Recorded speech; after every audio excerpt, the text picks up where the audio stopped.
నమస్తే పబ్లిక్, అందరు మంచిగున్నారా? City war చూసేటోళ్ళ కోసం మంచి మంచి వార్తలు పట్టుకొచ్చినాయి కాబట్టి మన ఛానల్ మారవకుండా వార్తలు పురాగా వచ్చేదాకా చూస్తూనే ఉంటుండ్రి. సరే మరిగా వార్తలు చాలు చేసే కంటే ముందుగా కొన్ని హెడ్లైన్స్ ఉన్నాయి, ఆవిడతోనే సురు చేద్దాం. చలో హెడ్లైన్స్. పొన్నం సారు ముచ్చట పెట్టిండు పిల్లలతోని. ఒక చిన్నోన్ని అడిగిండు గింత పొడుగు ఎందుకు ఉన్నావని.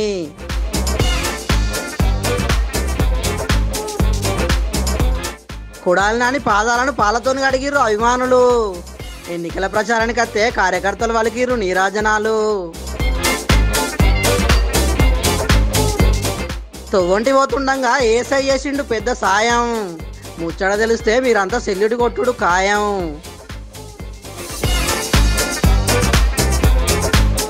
ఇద్దరి మీద మట్టి పిల్లలు ఇరిగిపడ్డాయి బాయి తాగుతుండగా. జేసీబీతోని బయటికి తీసిర్రు అతి కష్టంగా.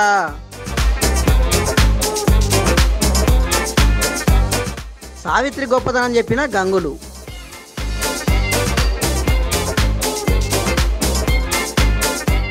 మంత్రి పొన్నం ప్రభాకర్ అన్న ఈ నడుమ జనాలల్లా బగ్గన తిరుగుతున్నాడు కదా, అట్లా ఎక్కడికి పోయినా అందరితోని కలివిడిగా మాట్లాడుకుంటా అందరినీ ఖుషి చేసి పనిచేస్తున్నాడు.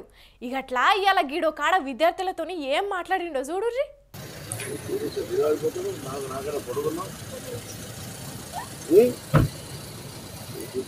ఇన్నరానుల్లా మంత్రి పొన్నం ప్రభాకర్ అన్న ఆ పిల్లగాని ఏమంటున్నాడో. నువ్వేంది నాకంటే పొడుగున్నావు అనుకుంటా జబ్బలు ఊపిండు. అసలుకైతే ఆ సిన్నోడు పొడుగుండు కాదు, మన పొన్నమన్ననే జరంత కూర్చుంటాడు. కాకుంటే పిల్లగాడే గాని పొన్నమన్న కంటే జర్ర పొడుగు అనిపించే వరకు ఇట్లా జోకులు చేసిండు.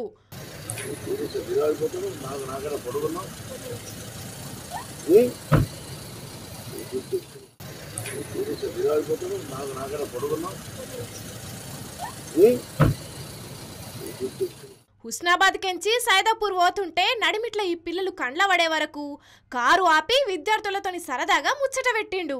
మీరు ఏం చదువుతున్నారు, ఎట్లా చదువుతున్నారు, పాఠాలు మంచిగా చెప్తున్నారా, సౌలతులు మంచిగా ఉన్నాయా అని వాళ్ళని వివరాలు అరుచుకున్నాడు.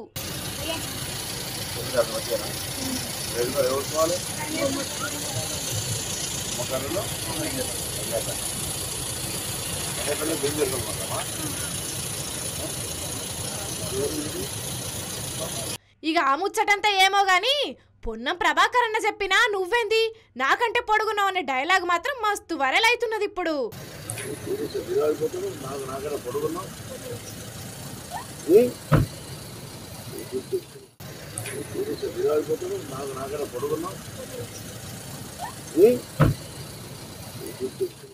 ఎంతైనా పొన్నం వారి రూటే సపరేట్ ఉంటదుల్లా.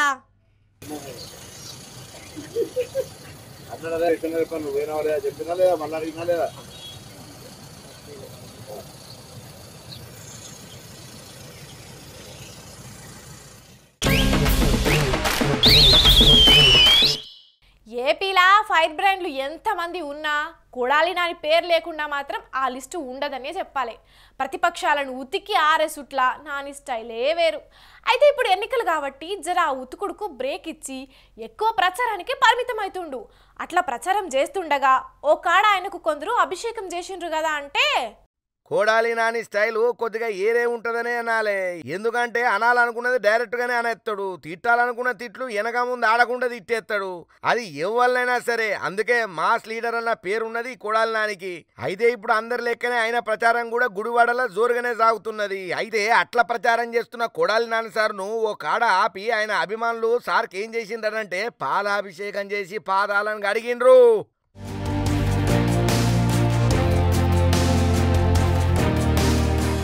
చూసిండ్రా, పోటీ పడి మరి పాదాలు కడుగుతున్నారు. తర్వాత ముస్లిం సోదరులు వాళ్ళ టోపీ పెడితే దట్టి గట్టి ఇట్లా ప్రార్థనలు కూడా చేసిండ్రు అందరు కలిసి.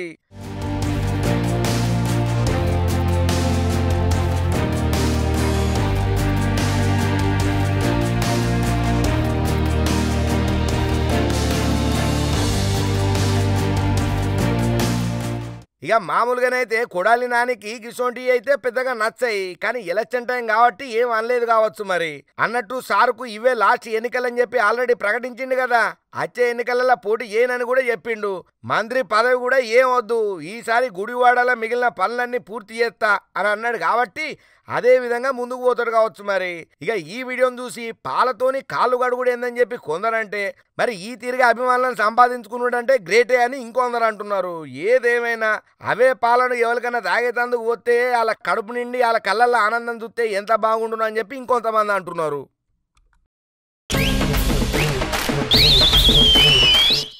పోలీసులు చేసే సేవ నిజంగా ఇంకెవ్వరు చేయరు కావచ్చిల్లా. ఎందుకంటే రాత్రి అనేది ఉండదు, వాళ్ళకు పగలనేది ఉండదు, ఎండు ఉండదు, వాన్ ఉండదు. ముఖ్యమంత్రి వస్తుందంటే చాలు బందోబస్తు ఉండాల్సిందే. అంతెందుకు పండుగల రోజు అందరూ పండుగ చేసుకుంటుంటే పోలీసులు మాత్రం ఎక్కడ అల్లర్లు జరగకుండా డ్యూటీ చేస్తుంటారు. జాతరలప్పుడు కూడా అంతే. నిజంగా వాళ్ళ ఓపికకు మొక్కాలే. సరే, కొందరు ఉంటారు కంత్రి పోలీసులు, వాళ్ళ గురించి మనం మాట్లాడుకోవాల్సిన అవసరం లేదు. కానీ కొందరు మంచోళ్ళు, ఎంతో మానవత్వం ఉన్న పోలీసులు కూడా ఉంటారో. అలాంటి ఓ పోలీసే గీడో కాడ ఏం చేసిండో చూడుర్రి.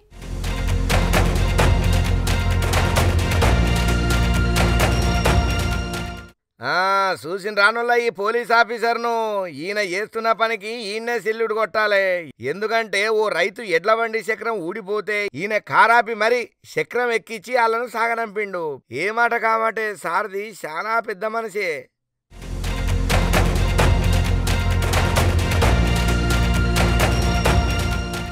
ఇది తాండూరులో ముచ్చట. సారు ఎస్ఐ, పేరు గోపాలు. ఈ ఎడ్ల బండి రోడ్డెంట పోతుంటే మరి శీలే ఊడిందో లేకపోతే ఏమైందో తెలియదు కానీ చక్రం ఊసొచ్చి బండి ఒక దిక్కు కూలబడ్డది. అదే టైంలో అటు దిక్కే కార్లో పోతున్నాడు గోపాల్ సారు. ఇక ఈ ఎడ్ల బండిని చూసి మనకెందుకులే అని అనుకోలే. అసలే ఎండాకాలం, వాళ్ళు ఎంత ఇబ్బంది పడతారో అని ఆలోచించి కారు ఆపి దిగొచ్చి రైతుకు సహాయం చేసిండు. అప్పుడు ఈ భార్యాభర్తలు ఇద్దరు మస్తు సంతోషపడ్డారు. ఇప్పుడు ఈ వార్త సోషల్ మీడియాలకు ఎక్కుడుతోని నెటిజన్లు కూడా పోలీసులను మస్తు తారీఫ్ చేస్తున్నారు. కానీ అదే కొందరు పోలీసులు ఉంటారు, కళ్ళ ముందు సమస్య ఉన్నా కానరానట్లే చూసి చూన్నట్టు పోతుంటారు. అసొంటోళ్ళు ఈ ఎస్ఎస్ఆర్ను చూసి ఎంతో కొంత నేర్చుకోవాల్సిన అవసరం ఉందనే చెప్పాలి. అంతే కదా పబ్లిక్.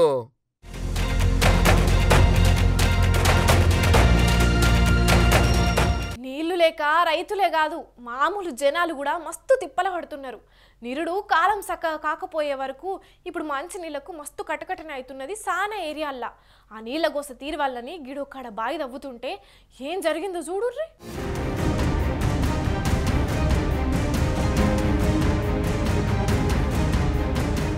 అయ్యో పాపం, ఊబిల సిక్కుకున్నట్టే అయింది కదా వీళ్ళిద్దరి పరిస్థితి. నడుముల మంటి వరకు మట్టిలోనే కూరుకుపోయిన ఇద్దరికిద్దరు. మరెందుకు ఇట్లా అయ్యిందంటే మహబూబాబాద్ జిల్లా గాంధీపురంలా నీళ్ల కొరత తీరుద్దామని చెప్పి బావి తవ్వుతుంటే కొంత లోపలికి తవ్వంగానే బండ పడ్డదట. దాన్ని బయటికి తీయనీకి వీళ్ళిద్దరు లోపలికి దిగిరట. మరిగా ఏం జరిగిందో తెలియదు కానీ ఒక్కటే పారి మట్టి పిల్లలు పడత పడే వరకు వీళ్ళిద్దరు దాంట్లోనే కూరుకుపోయిర్రు.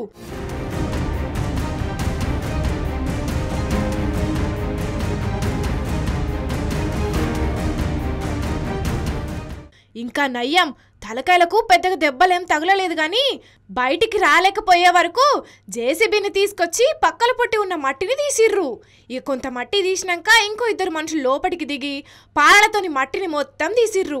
ఆఖరుకు వాళ్ళిద్దరిని అదే జేసీబీ బకెట్లు ఎక్కించి బయటికి తీసుకొచ్చే వరకు కథ సుఖాంతమైంది. కానీ నీళ్ల కోసం వీళ్ళు పరితపిస్తే పాపం పానాలు పోయే కథకచ్చింది.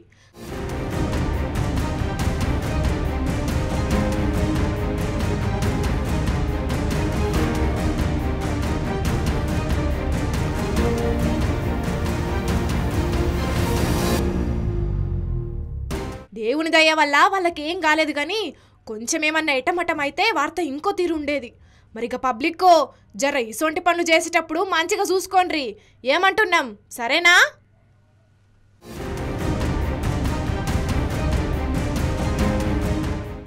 ఇదివరకు ఎటన్నా పోవాలంటే బస్సులు వచ్చేదాకా కండ్లు కాయలు కాసేటట్టు ఎదురు చూసేది. ఇక కొంత దూరం అయితే ఆటోలు ఎప్పుడొస్తాయా అని అనుకునేది. కానీ ఇప్పుడు కాలం మారింది. మనం ఉన్న కాడ నుంచే ఏడికి పోవాలనుకున్నా పల్క ఫోన్ తీసి కట్టుకొత్తే చాలు మన కళ్ళ ముంగట్కే బండ్లు కానీ ఆటోలు కానీ వస్తున్నాయి. అగో గట్లనే గిడోగన్నా బండి బుక్ చేసుకుంటే ఎంత బిల్లు వచ్చిందో తెలిస్తే మీకు గుండాగినంత పని అవుతుంది. మరి గంతగనం బిల్లు ఎంత వచ్చింది అంటారా? ఇగో చూడుర్రి, ఈ వార్త మీకోసమే తెచ్చినాం.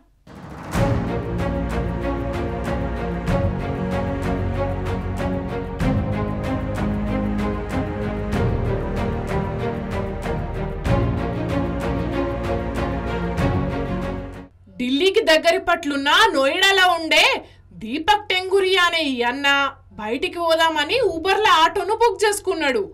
అప్పుడు 62 రూపాయల ఛార్జీ పడుతుందని చూపెట్టిందట. అయితే ఏం కాదని అనుకొని ఆర్డర్ ఓకే చేసుకొని గమ్యానికి చేరుకున్నాక చూయించిన బిల్లు చూస్తే ఒక్కటే పరి గుండాగినంత పని అయిందట. ఏ 100-200 కాదు, ఏకంగా 7,66,83,762 రూపాయలు కండ్ల పడే వరకు కండ్లు బయర్లు గమ్మినాయట ఆ అన్నకు. ఇక దీన్ని దీపక్ దోస్తు ఆశిష్ మిశ్రా ఎక్స్లో పోస్ట్ చేసిండు.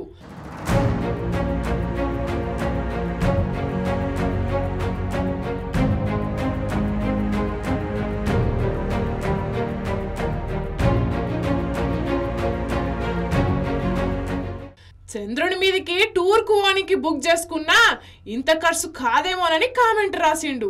ఇక అట్లనే ఈ సంఘటన తర్వాత కోటీశ్వరుడు కావాలని అనుకున్నా నా ఫ్రెండ్ ఉబెర్ ఫ్రాంచైజ్ తీసుకోవాలనుకుంటున్నాడని ఎక్స్లో రాసుకొచ్చిండు.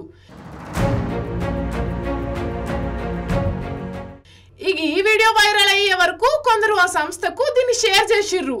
దీంతోని ఉబర్ ఇండియా సంస్థ దీని మీద ఎంబట్నే స్పందించింది. కస్టమర్కు కలిగిన ఇబ్బందికి క్షమాపణలు కోరింది. ఈ సమస్యను పరిశీలిస్తున్నట్లు ఎక్స్ల రిప్లై కూడా ఇచ్చింది.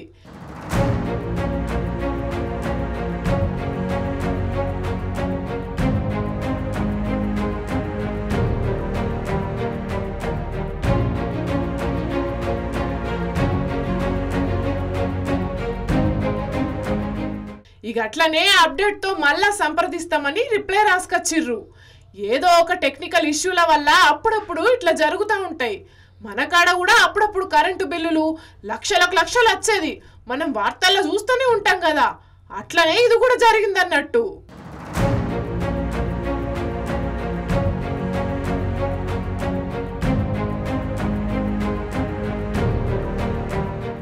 హే, పులిని దూరం నుంచి చూడాలనిపించిందనుకో చూసుకో, పులితో ఫోటో దిగాలనిపించిందనుకో కొంచెం రిస్క్ అయినా పర్వాలేదు, ట్రై చేయొచ్చు.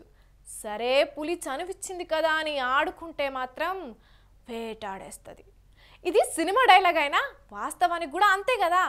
కానీ అదే గిడో కాడ పులి మనిషిని వేటాడు కాదు, మనిషే పులిని వేటాడేస్తుండు. ఏంది నమ్ముతలేరా? కావాలంటే చూడుర్రి.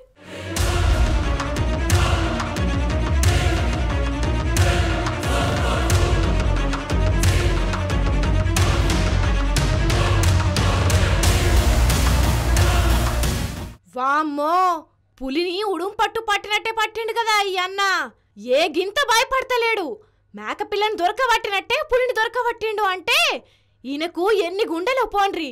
మరీ ఇంత ధైర్యంగా ఉన్నాడంటే కుస్తీ ఆడే మనిషా లేకపోతే కరాటే మనిషా అంటే అదేం కాదు, ఈయనే జర్నలిస్టు. రాజస్థాన్ రాష్ట్రం దుంగార్పూర్ ఊర్లకు చిరుత వచ్చేటాలకు ఊరోళ్ళంతా కలిసి దాన్ని తరుముతున్నారు. అయితే దీన్ని లైవ్ కవరేజ్ చేసేందుకు పోయిండట ఈ రిపోర్టరు. అట్లా కవరేజ్ చేస్తుంటే చిరుత మీదకి దునికి దాడి చేసింది. ఈయన కాలును నోటుతోని పట్టుకునేటాళ్లకు ఏం గింత భయపడకుండా దాన్ని బంధించి అట్లనే పట్టుకున్నాడు. అప్పుడు కూడా వీళ్ళెవ్వరు దగ్గరికి పోతలేరు. ఇక ఇంతల్నే ఫారెస్ట్ ఆఫీసర్లు వచ్చి పట్టుకుపోయినరు. కానీ రిపోర్టర్ అన్న ధైర్యానికి సలాం కొట్టాలి పోన్రి. ఇక ఈ పులికథ ఇట్లుంటే గీ పులికథ చూడుండ్రి.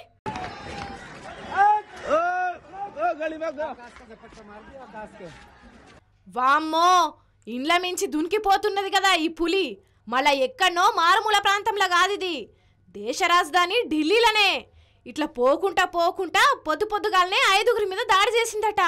వెంటనే ఆఫీసర్లు వచ్చి వాళ్ళను దావకనుకు తీసుకుపోయినరు. కానీ ఈ పులులు చూడుండ్రి, అడవిలో ఉండేటి ఉండక ఎట్లా ఊర్ల మీద పడుతున్నాయో.